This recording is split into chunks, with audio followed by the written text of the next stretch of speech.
Buonasera e benvenuti al TG Sicilia, le principali notizie di questa edizione.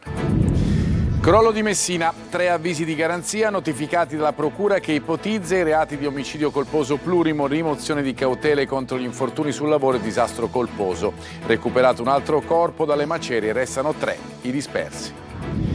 A Val Guarnera, nell'Ennese, una donna è stata trovata morta nella propria abitazione a dare l'allarme ai vicini dopo svariati giorni in cui non avevano sue notizie. Un dramma che riporta l'attenzione sulla solitudine degli anziani, soprattutto nei piccoli comuni. Bollino nero e caldo, weekend di intenso traffico su strade e autostrade siciliane, lunghe file ai caselli. A Catania, a San Gregorio, la coda è arrivata fino allo svincolo di Gravina. Partenze che devono fare i conti col caro carburante, con le alte temperature. Palermo, i piccoli rincari sulla Tari, l'aumento inciderà sulle famiglie per un importo fra 8 e 12 euro l'anno, nelle casse comunali 8 milioni in più. Recuperare il faro di Punta Libeccio a Marettimo nelle Egadi restituendolo alla collettività. L'appello lanciato da un'associazione culturale per valorizzare un simbolo dell'isola. La voce inconfondibile di Arisa, la cantante, torna dal vivo in Sicilia con un viaggio pieno di musica e di emozioni. L'artista sarà protagonista domani a Zafferana Etnea e il 3 agosto a Palermo. Palermo e calcio, dopo l'ok alla riqualificazione dello Stadio Barbera è stata formalizzata la candidatura alla FIGC per Euro 2032. Sul mercato arriva Vavassoni. Colpo anche del Catania che chiude per il difensore Marco Perrotta. Intanto continua il ritiro di Norcia, dove oggi i rossazzurri hanno affrontato il Ravenna in amichevole. 3-2 risultato finale per la squadra di Longo, in gol Corbari, Rolfini e Liguori.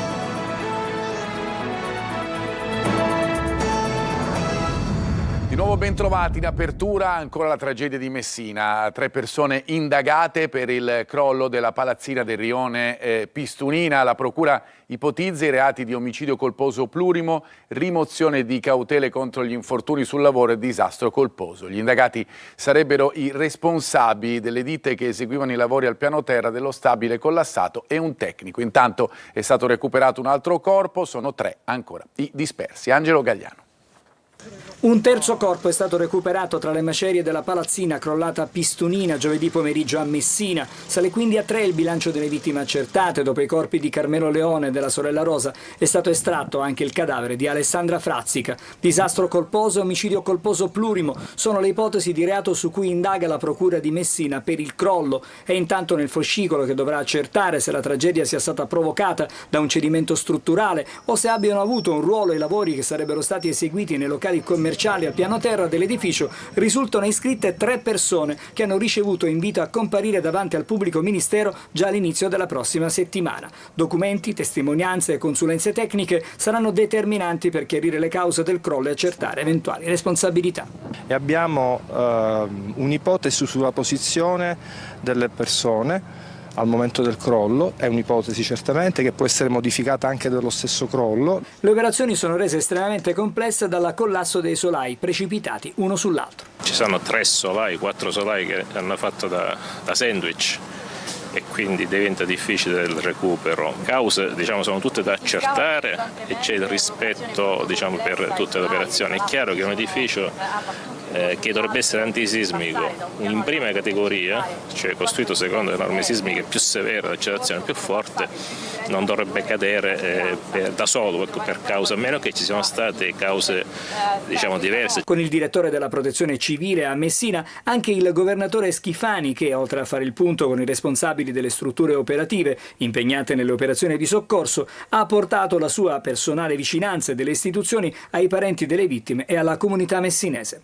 Restano 2 le priorità: completare la ricerca dei dispersi e fare piena luce sulle cause del crollo, un lavoro che procede in parallelo tra le macerie e negli uffici della procura per dare risposte ad una città sconvolta dalla tragedia. Adesso una storia fra cronaca e disagio sociale. A Val Guarnera, nell'Ennese, il ritrovamento del corpo di una donna di 56 anni morta da giorni nella propria abitazione riporta l'attenzione sulla solitudine che colpisce sempre più persone, soprattutto nei comuni più piccoli. Salvo Calacciura.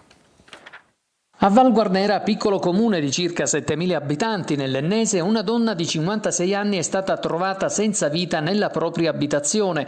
Il corpo era in avanzato stato di decomposizione. A dare l'allarme sono stati i vicini di casa, preoccupati perché da giorni non la vedevano né avevano più sue notizie. Un dramma che si aggiunge ad altri 3 episodi analoghi verificatisi nello stesso comune negli ultimi 2 mesi, 2 dei quali nelle ultime 3 settimane. Una sequenza di casi che riporta l'attenzione su un fenomeno sempre più diffuso, la solitudine di anziani e persone fragili nei piccoli centri dell'entroterra, segnati da un crescente spopolamento. Disagio che ormai attanaglia un po' tutte le comunità, i piccoli paesi del sud Italia, perché a causa dello spopolamento ormai l'età della popolazione chiaramente si è innalzata, abbiamo molte persone anziane. Proseguono intanto gli accertamenti delle forze dell'ordine per chiarire le circostanze del decesso. Rimane aperta comunque la riflessione sul ruolo che le istituzioni possono svolgere per intercettare le situazioni di maggiore fragilità e prevenire tragedie come questa. Prima c'era attivo un servizio di telesoccorso che poi è stato sospeso. Sarà cura e premura dell'amministrazione agire immediatamente per la riattivazione e che magari se non riuscirà a salvarle tutte, molte altre faranno in tempo a premere quel benedetto pulsante che poi per brevi secondi e brevi istanti ti dà la possibilità di chiedere un intervento immediato e quindi di salvare una vita. Un musicista di 55 anni di origini siciliane è morto all'interno della stanza di un albergo del centro di Perugia mentre la compagna è in gravi condizioni in seguito a una sospetta intossicazione da monossido di carbonio. La camera si trova non lontana da un locale con la caldaia e gli accertamenti mirano a capire se il gas abbia avuto origine proprio da quella stanza. 2 gli indagati al momento, la procura ipotizza i reati di omicidio colposo e lesioni personali gravissime. Davide La Rosa, questo è il nome del musicista, era in Umbria per esibirsi in un concerto di musica classica. Caldo e strade sovraffollate, lo scenario che conosciamo dell'estate, la Sicilia non fa eccezione, weekend da bollino nero sulle arterie siciliane, lunghe file di caselli a San Gregorio in provincia di Catania, la coda è arrivata fino allo svincolo di Gravina, partenze che devono fare i conti col caro carburante e le ondate di calore. Orazio Longo. Qui siamo sulla cavalcavia allo svincolo di Gravina e questa è la situazione, la fila inizia già da qui. Il primo weekend di agosto è una fotografia ricorrente, traffico delle grandi occasioni con code chilometriche ai caselli. Qui siamo a San Gregorio, a Catania, direzione Messina. Siamo a 4 chilometri dal casello di San Gregorio, il navigatore ci dice 37 minuti. Bollino nero su strade e autostrade con oltre 26 milioni di spostamenti previsti per tutto il weekend nella penisola, molte le località siciliane che attraggono turisti tra zone balneari e borghi d'arte, ricomprese tra quelle con gli incolonnamenti più lunghi. Ma non è solo il traffico a spaventare i vacanzieri, siano della domenica o di più lungo corso, la stangata del caro carburanti non è infatti cosa da poco. Se si confrontano i listini attuali con quelli del 2025, emerge che i più penalizzati sono i proprietari di auto a gasolio con un più 26%. In soldoni si spendono 81 euro in più sulla tratta Torino-Palermo e 70 in più sulla Milano-Catania, percorrendo 1000 chilometri a rotti. Sul fronte meteo, caldo ancora insistente con temperature medie di 38 gradi a Catania, Messina e Palermo e il livello 3 di rischio ondate di calore a Palermo e Catania, secondo il bollettino della Protezione Civile regionale. Per quanto riguarda gli incendi, Sicilia tutta gialla in preallerta. Sull'Etna è ancora attiva, sebbene poco alimentata, la colata che è emersa nell'alto settore della Valle del Leone, ad una quota di circa 2700 metri sul livello del mare. La porzione più esterna del campo lavico, così come i fronti più avanzati, appaiono non più attivi ed in raffreddamento. I crateri sommitali sono caratterizzati da un'attività di degassamento. Emergenza idrica, guasti continui alle condutture dell'acqua a Siracusa. Il problema è nelle tubazioni vecchie con tantissime perdite. Andiamo a vedere la situazione nella zona del Bosco Minniti con Francesco Loi. Non solo a Ortigia o alla borgata Santa Lucia, l'emergenza idrica la si sta vivendo anche in altre zone di Siracusa. Qui siamo a Bosco Minniti. Siamo stati più di un mese proprio senza acqua, che siamo stati costretti ad andare alla ricerca di acqua con bottiglie, bidoncini, per poterci magari darci una rinfrescata. Ormai è da settimane e settimane che la situazione è questa. Rubinetti a secco, o per i più fortunati, naturalmente si fa per dire, acqua a bassa pressione. Siamo costretti a raccogliere prima l'acqua in un catino, poi con un boccale farsi la doccia, farsi lo shampoo, che veramente è diventata un'odissea farsi una doccia. Ridurre ogni spreco è l'appello sempre attuale che arriva da Retusacque. La nuova società che gestisce il servizio, appena arrivata, ha subito dovuto fare i conti con un problema che non nasce oggi, la vetustà delle condutture. Sembra un paradosso, ma è così. A Siracusa l'acqua c'è e a testimoniarlo sono queste immagini. Ma se non arriva a casa, in strada invece ne sgorga a litri. Qualcuno che si interessi a fare qualche cosa, perché noi l'acqua la paghiamo, è salata. Sovraffollamento, personale insufficiente e criticità nell'assistenza sanitaria sono le principali problematiche emerse nelle ispezioni del PD nelle carceri di Messina, Siracusa e Termini Imerese. La situazione più delicata riguarda il carcere Cavadonna di Siracusa, dove la popolazione detenute supera di oltre il 33% la capienza prevista. I rappresentanti del partito hanno evidenziato anche la necessità di maggiori attività formative e di reinserimento per i detenuti. Aumenta di nuovo la tassa rifiuti a Palermo. Mentre la città si concentrava sul nuovo stadio e sulla votazione di ieri, il Consiglio Comunale ha varato anche le nuove tariffe Tari. Maglio Viola. Aumenta di nuovo la Tari, la tassa sui rifiuti a Palermo. Nella stessa seduta del Consiglio Comunale, nel corso della quale è stato rimodulato il progetto di ristrutturazione dello stadio che ha consentito di candidare la città a Euro 2032, è passata quasi sotto silenzio un'altra delibera che riguarda proprio la tassa sui rifiuti. L'aumento inciderà sulle famiglie per un importo fra gli 8 e i 12 euro l'anno in base alle dimensioni dell'immobile e al numero di componenti del nucleo familiare. Un piccolo ritocco che porterà però nelle casse comunali 8 milioni di euro in più, facendo arrivare il gettito Tari a 145 milioni. È il secondo ritocco in questa legislatura. 2 anni fa c'era stato un primo piccolo aumento di entità paragonabile per le attività commerciali, però i 2 aumenti sommati potranno arrivare a maggiori costi fra i 50 e i 120 euro a seconda delle dimensioni. A votare contro sono stati PD, 5 Stelle, Progetto Civico Italia e Controcorrente, praticamente tutte le opposizioni, mentre la maggioranza ha votato compatta. L'aumento è necessario per rispettare i vincoli del piano di rientro concordato con Roma. Senza l'equilibrio fra costi del servizio e tassa dei rifiuti incassata rischiano di saltare i contributi statali al ripiano. Resta il nodo degli evasori, ancora in numero troppo alto e mai scovati. Si valuta che a pagare la Tari siano circa il 72% dei palermitani. Oggi quindi scovare chi non paga farebbe abbassare notevolmente l'importo, non solo azzerando gli aumenti, ma portando la tariffa al di sotto dei livelli del 2000. Restiamo a Palermo, ma ci spostiamo verso il mare. A Mondello è inaugurato uno spazio gratuito per permettere a tutti di vivere la borgata marinara tra sport e musica. Sarà possibile partecipare a numerose attività dedicate al movimento e al benessere. Marco Gulla.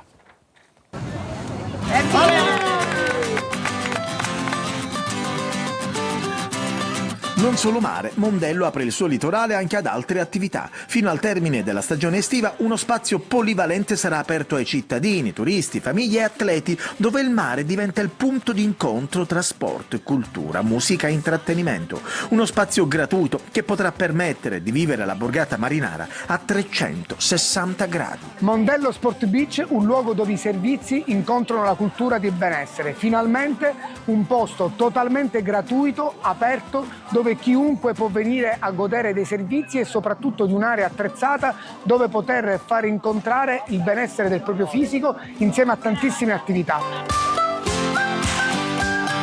Durante tutta la stagione sarà possibile partecipare a numerose attività dedicate al movimento e al benessere, tra cui fitness, yoga, pilates, beach volley, oltre a prendere parte a intrattenimenti musicali e spettacoli pensati per coinvolgere un pubblico di tutte le età. Nasce un nuovo spazio a Mondello Sport Beach, è un nuovo posto che incontra attività fisiche, benessere e intrattenimenti musicali, aperto totalmente a tutti, dalle 8 di mattina fino a tarda sera. Musica, attività e mare, un'estate di grandi numeri per Mondello.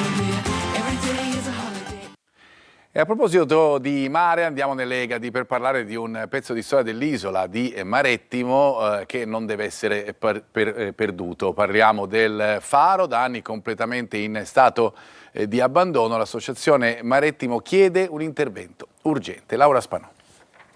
Recuperare e valorizzare il faro di Punta Libeccio a Marettimo, restituendolo alla collettività con una destinazione interamente pubblica, è l'appello lanciato dall'Associazione Culturale, Sportiva, Ricreativa e Turistica Marettimo. Salvare il faro di Punta Libeccio non è soltanto salvare un edificio di pietra, perché di fatto quel faro non è un edificio, quel faro è identità, patrimonio culturale, è la storia importante di tutti i guardiani del faro che hanno accompagnato la storia di quest'isola. Un appello raccolto dal sindaco Giuseppe Pagotto anche nella veste di presidente dell'area marina protetta, che ha chiesto un intervento urgente agli organi preposti per il ripristino e la valorizzazione della storica struttura. Quello che chiediamo è la messa in sicurezza e soprattutto la cura, che è cura del patrimonio culturale e cura di uno dei luoghi più belli e suggestivi della costa ad ovest della nostra straordinaria isola di Marettimo.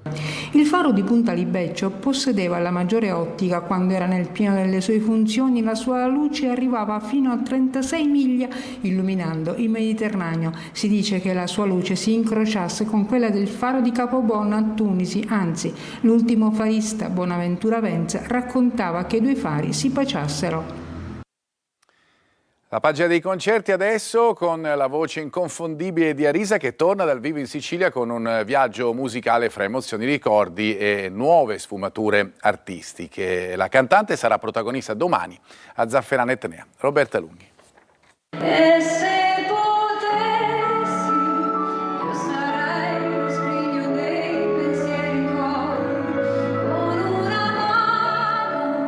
La voce inconfondibile, la capacità di emozionare e quel modo spontaneo e ironico di entrare subito in sintonia con il pubblico. Arisa è pronta a tornare dal vivo in Sicilia. Domani l'artista salirà sul palco dell'Anfiteatro Falcone Borsellino di Zafferana Etnea per la rassegna Etna in Scena, in uno degli appuntamenti più attesi dell'estate, organizzati da Punto e a Capo. Il giorno successivo sarà a Palermo, al Teatro di Verdura.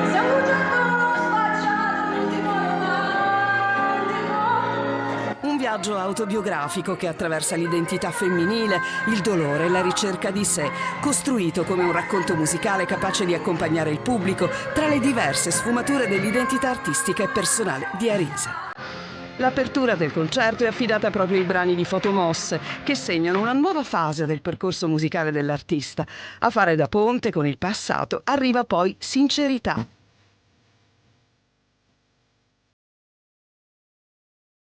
Dalla notte a Controvento, passando per Meraviglioso, Amore mio, il concerto si sviluppa come un percorso fatto di emozioni, sorrisi e momenti di partecipazione, con la magia in più delle note cantate ai piedi dell'Etna.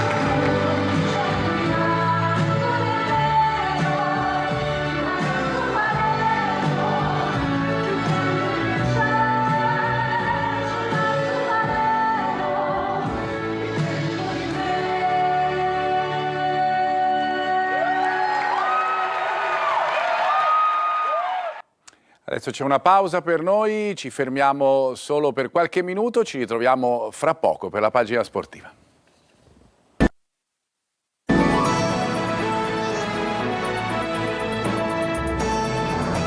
Di Siamo ben trovati, seconda parte del nostro telegiornale con il calcio. A Palermo, dopo l'ok alla riqualificazione dello stadio, ieri è stata formalizzata anche la candidatura alla FIGC per Euro 2032. Firenze sarebbe l'antagonista più concreta. Sul mercato, per quanto riguarda la squadra di calcio, è arrivato Vavassori. Marco Gulla.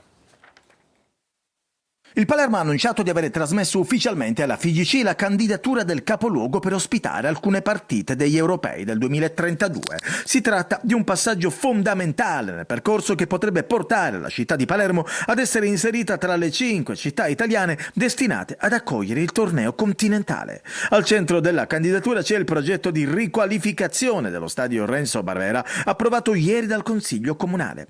L'idea del club è quella di realizzare non soltanto un impianto sportivo moderno, ma una vera infrastruttura urbana, sostenibile, aperta alla città, capace di ospitare attività durante tutto l'anno e di diventare un punto di riferimento per la comunità. Il Palermo intanto continua a muoversi sul mercato. Ufficiale l'arrivo di Dominic Vavassori, esterno offensivo classe 2005 che arriva dall'Atalanta Under 23 e che si trasferisce in prestito oneroso senza diritto di riscatto. Si complica la pista che portava Isiaka Kamate dell'Inter Under 23. Il francese, seguito da diversi club esteri, sembra orientato verso altre destinazioni. Resta aperto anche il fronte attaccante. Un nuovo innesto dipenderà dal futuro di Ledo Aron. In caso di partenza, il club cercherà una punta alternativa a Poyampalo. Su Moreo il Pisa non apre la cessione, mentre per Brunori, fuori dal progetto tecnico, l'interesse di Cremonese e Cesena si scontra con l'ingaggio del giocatore. Sul campo, invece, la squadra di Inzaghi ripartirà lunedì 3 agosto alla volta di Perth per la tournée australiana. Adesso il mercato del Catania, il difensore Marco Perrotta, è un nuovo colpo per la difesa. Sentiamo Sergio Colosi.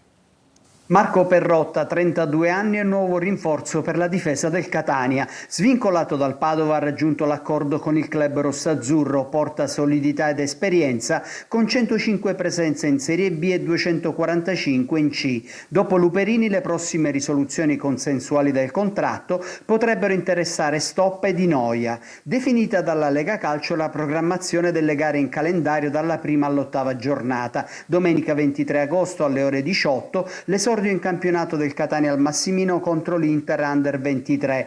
Impegni casalinghi in 3 delle prime 4 giornate. Gli etnei, dopo la trasferta a Monopoli di sabato 29 agosto alle 21, apriranno il mese di settembre con un doppio turno casalingo, lunedì 7 alle 20:30 contro il Cosenza e sabato 12 alle 18 con la Scafatese. Il primo incontro infrasettimanale del Catania sarà alla 5ª giornata, martedì 15 settembre alle 18:30, quando mister Longo ritroverà da ex il Picerno in trasferta. Alla 6ª, sabato 19 alle 20:30 al Massimino, arriverà la matricola Barletta, mentre alla 7ª, domenica 27 settembre alle 12:30, Casertana Catania. Sabato 3 ottobre alle 20:30, in occasione dell'8ª giornata, Longo ancora da ex ospiterà al Massimino il Crotone.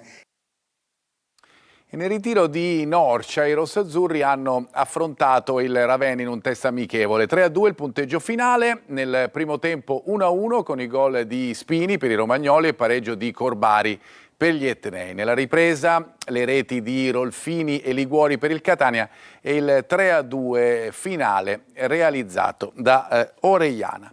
Altra pausa per noi, ci ritroviamo fra pochissimo.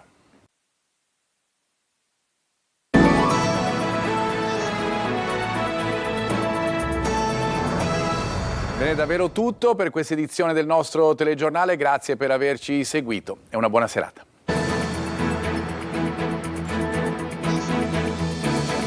Entra nel mondo dell'informazione con l'app Sicilia Web. Resta sempre aggiornato con le news e le live in diretta.